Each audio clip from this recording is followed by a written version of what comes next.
Hello, everybody. Today's quick tip is cleaning up some cast iron using a brush pile. First thing you want to do, clean any rust, loose debris, dirt, etc. off your pans. I happen to have an angle grinder here. You don't need an angle grinder. If you soak your pans in vinegar overnight or even just plain water for a few days, they'll clean right up with a regular hand wire brush.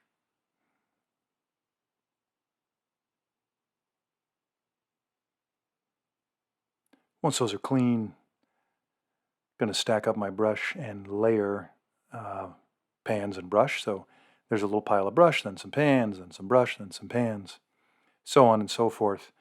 Now I'm just using Crisco, an old rag, some heavy gloves, and a wire brush. I also have a little spoon in there just to spoon the Crisco into the pan.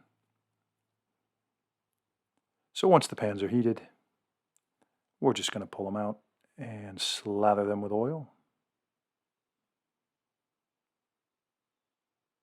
They'll darken right up. If it's a little hot, you might get a flash. Just cover it up, go on to the next pan, and after a few moments, be all right. It's a very easy way to clean cast iron. You can do this every spring with the brush that you collect through the winter, spring, etc. You can do it in the fall with fall brush. You can just do it whenever. Here I've used it to restore some old pans, but it works just as well if you're cleaning the pans from your kitchen. Thanks for watching.